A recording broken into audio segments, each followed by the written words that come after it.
Ke informasi berikutnya, pemirsa, polemik PT Asuransi Jiwasraya Persero masih terus berkepanjangan. Yang terbaru terkait dengan penyelamatan uang nasabah dan penyehatan bisnis asuransi, pemerintah mengambil langkah pembubaran Jiwasraya dan menggantinya dengan Nusantara Life. Efektifkah Jiwasraya ditutup?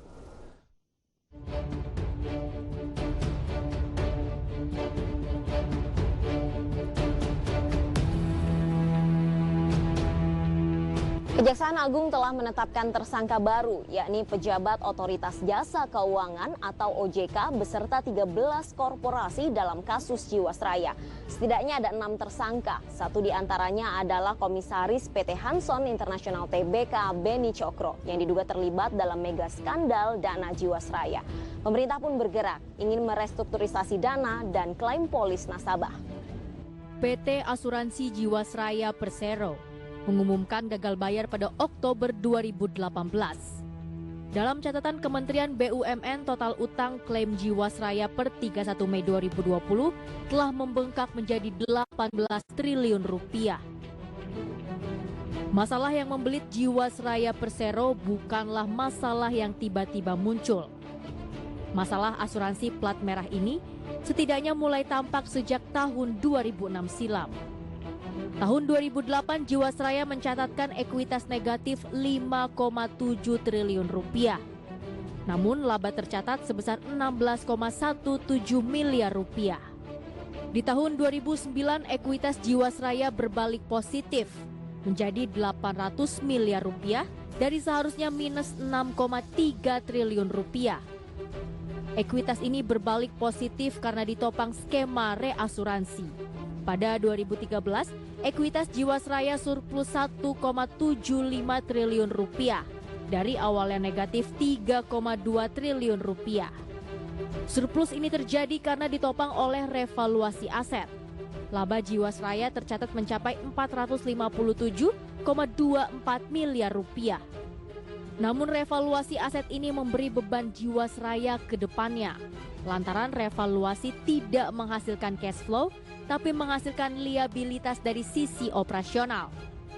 Revaluasi aset membuat pajak, khususnya pajak bumi dan bangunan, langsung naik. Kondisi ini yang mendorong penerbitan GS Saving Plan untuk mengatasi likuiditas. Opsi lain yang juga merupakan skema yang diwacanakan selama ini yaitu B2B, yaitu upaya untuk menjual Jiwasraya Putra, anak perusahaan dari Jiwasraya, kepada investor yang disebut-sebut Taspen Life yang akan menyuntikkan dana sekitar 2,5 triliun.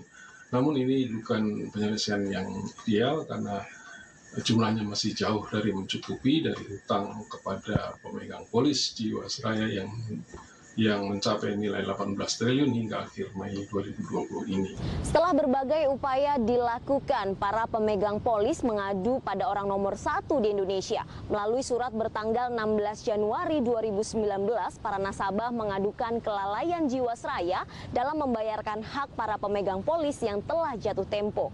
Berdasarkan data Kementerian BUMN, total utang Jiwasraya per 31 Mei 2020 membengkak hingga 18 triliun rupiah. Berbagai upaya dilakukan oleh nasabah PT Asuransi Jiwasraya Persero untuk mendapatkan haknya atas polis GS Plan. Jalan panjang mereka tempuh dengan mencari kepastian kepada manajemen perseroan, Kementerian BUMN serta Otoritas Jasa Keuangan, hingga berkirim surat khusus ke Presiden Joko Widodo.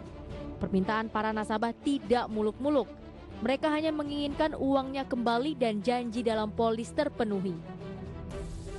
Direktur Utama PT Asuransi Jiwasraya Heksana Trisasongko dalam kesaksiannya di sidang lanjutan di Pengadilan Tipikor Jakarta Pusat bahwa Jiwasraya, Kementerian BUMN selaku pemegang saham menyiapkan skema penyehatan Jiwasraya yang mencakup upaya penyehatan, proses pembayaran klaim hingga nasib Jiwasraya ke depannya.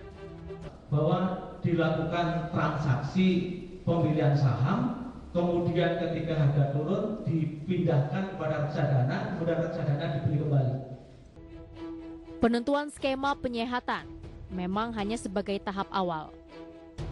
Tapi yang paling penting adalah polis bench insurance Jiwasraya harus dibayarkan kepada para nasabahnya.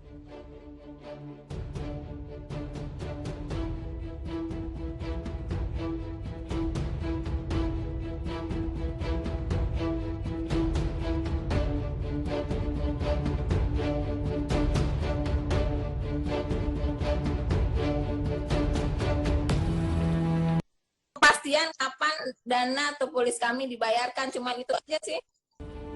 Permintaan para nasabah tidak muluk-muluk. Mereka hanya menginginkan uangnya kembali dan janji dalam polis terpenuhi. Sedangkan PT Asuransi Jiwasraya Persero akan ditutup sebagai bagian dari proses restrukturisasi polis nasabah.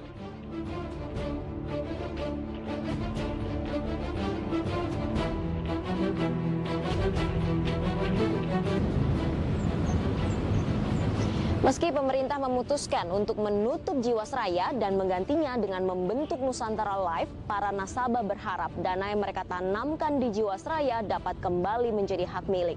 Dari Jakarta, Rizka Ayu, Wildan Aulia, IDX Channel.